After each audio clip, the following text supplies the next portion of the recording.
Welcome back to the fridge. Man, it has been a hot minute since we've been here. Been doing more traveling, more food vlogging, but now we are back in the kitchen.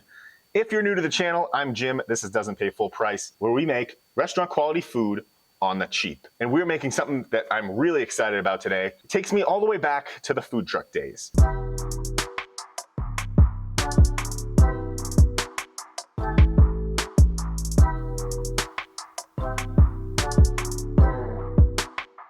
This isn't a recipe from my food truck, but when we worked events, we would always trade food with the other trucks just because you kind of get sick of eating your own food. One of my favorite trucks to work with was called Nico's Arepas. If you're in Tampa, you can actually still find them. They have a brick and mortar. Definitely check them out if you're in the area. I'd never had an arepa before this, and it was a mind-opening experience. I don't know why you can't find these on every street corner here in the US, but it is essentially a gluten-free South American sandwich made of a corn masa dough stuffed with anything that you want. Today, I'm gonna show you how to make a perfect fluffy arepa and give you a couple options on what we can stuff it with. But before we do, I just wanna say that these cooking videos are a lot more labor-intensive than the food vlogging videos. Sorry, vloggers, it's just true. It takes a lot more time. So if you don't mind doing me a favor and hitting the like button, that way it helps these videos get seen by a lot more people. It would be amazing. Now, let's get to the kitchen. All right, first things first, we're gonna make the dough for our arepas. And to do that, you really only need three things: cornmeal, salt, and water. But I can't stress this enough, you cannot use just any cornmeal. You've got to use pre-cooked cornmeal, and make sure it says pre-cooked. The brand that you see the most is this Pond. Pretty good indicator is it will have an arepa recipe on the back. So that's how you know. As long as it's pre-cooked, you're good. It could be yellow cornmeal, it could be white cornmeal, but that's what we will need. But you cannot do this with regular cornmeal or grits or anything like that. Into a mixing bowl, we are gonna add 2.5 cups of lukewarm water, along with, I like about 2 teaspoons of kosher salt. Stir that in just so it gets all mixed together. And then we are gonna take 2 full cups of our pre-cooked cornmeal, and we're gonna add it just gradually. I'm gonna be honest, I think the easiest way to do this is just with your hands. A whisk is gonna get all bound up because it's gonna get thick pretty quick, but just mix it, give it a little stir, break up any clumps that happen to be in there. Actually feels kind of nice, like a little spa treatment. That is just what we're looking for. Kind of like a loose oatmeal, wet sand consistency. I know it's not the prettiest thing to look at. And the reason we use warm water is because this cornmeal is already pre-cooked, so it just has to be rehydrated. And that warm water is gonna help rehydrate it a little bit better than cold water would. Before you cover this, by the way, there's nothing in here that's gonna kill you. Don't be afraid to taste it. You're just looking for salt levels. It should taste just a little salty on the palate, which it does. I think it's perfect. But if you didn't really get much of that salt flavor, add a little bit more now. It's gonna be a lot easier to add it now while it's still kind of wet than in 10 minutes when this kind of firms up a little bit. While our dough's resting, let's talk about stuffing these things. And honestly, the possibilities are endless and there's no wrong answer. You could go vegetarian with it. You could do shredded beef, carnitas. You could throw the whole kitchen sink in there, it'd be perfectly fine. So this first filling is gonna be a Peruvian chicken salad. This is super simple. What I've got is some shredded chicken breast that I just cooked last night in the Instant Pot. I'm gonna add that to a bowl. And then I've got some fresh chopped onion. Probably not gonna add all this, but I'm gonna add just a little bit to give it some crunch. Some diced yellow pepper. Yeah, let's throw it all in there, why not? Then this is my secret ingredient. This is a little rocoto pepper. Inca Foods is a Peruvian brand. You can find this on Amazon. It's also at a lot of Latin markets. Essentially, this is a paste made out of, I would say like a medium plus hot pepper. I'm just gonna add a little bit. You could also use ají amarillo paste to be a little bit milder.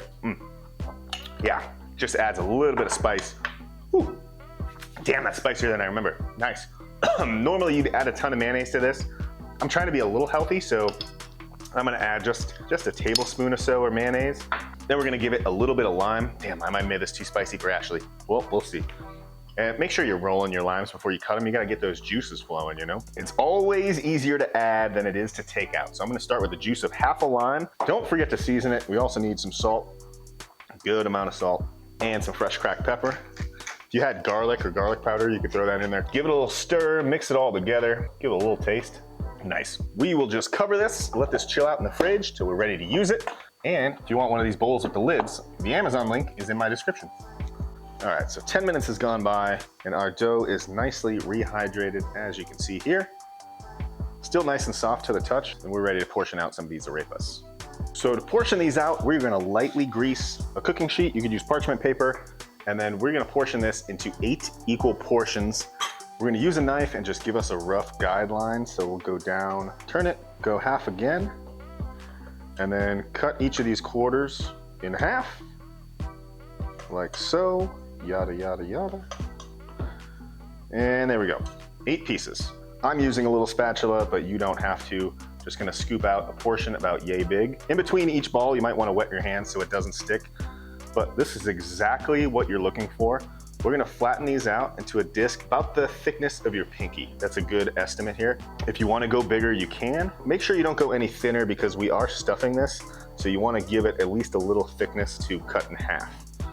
And that's perfect. After each one, we'll just throw it on the baking sheet, let that chill out, and we'll do the second one. So some things that you wanna look for when you're doing this, just be kind of gentle, toss it back and forth. You don't have to smack it around too hard. But if you notice, as I flatten it out, there's no cracks along these sides. It just kind of stays in its shape. It's still nice and moist. If you're starting to see cracks along here, then your dough's a little too dry.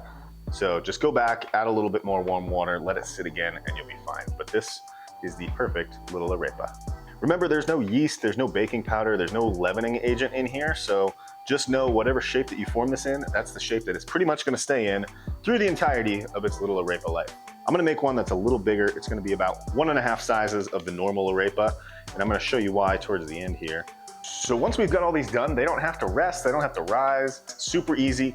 We're just gonna take them over to the stove where I have a cast iron skillet on medium-low heat. We're gonna put just enough oil to coat the bottom of the pan. I like to do maybe two, maybe 3 at a time, and just let these go for about 8 to 10 minutes on each side. Remember, the cornmeal is already pre-cooked, so it's not like we're gonna have raw cornmeal in the middle. You want these to be nice and crispy on the outside while still being nice and fluffy on the inside.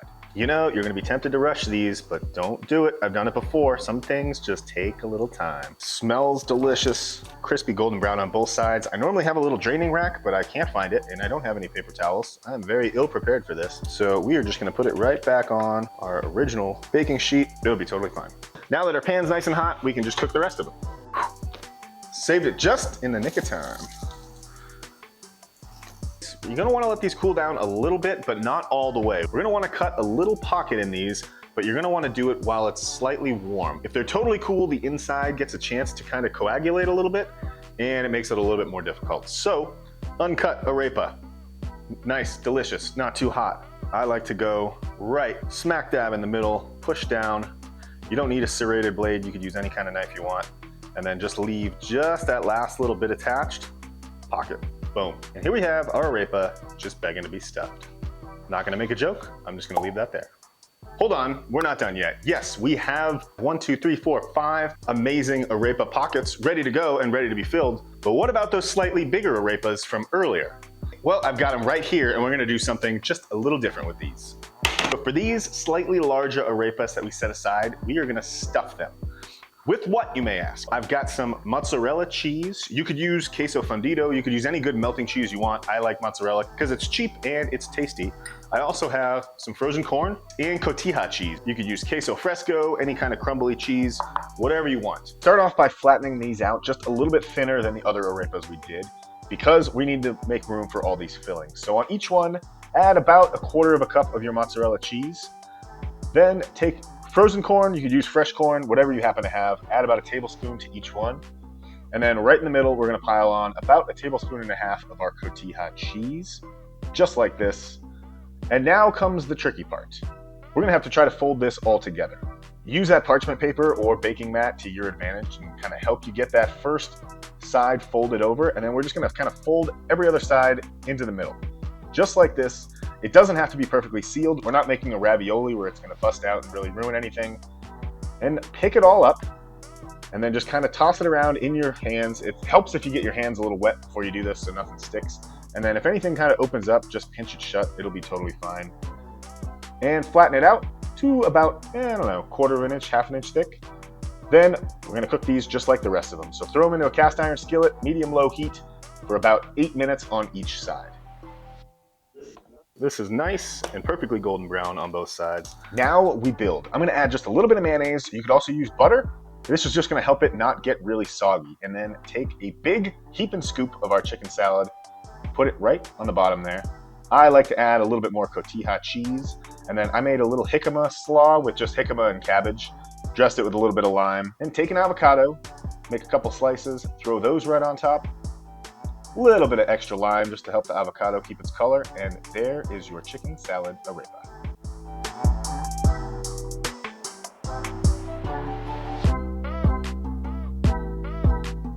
Next up for the vegetarians, we have refried black beans. You could also use just regular canned black beans. I like these refried ones just for texture. Throw those right on the bottom. Then I'm going to put on some mozzarella cheese, plenty of cotija cheese. We want this to be very cheesy.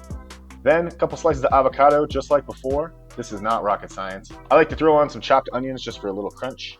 Then just to mix it up, I have a little bagged coleslaw mix. Gonna throw on a couple slices of tomato. Of course, a little bit more lime because you need to dress those greens. Put the top on and look at that.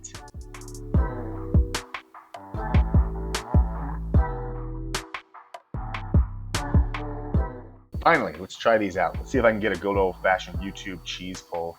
Oh yeah, look at that. Look at that cheese. Oh baby.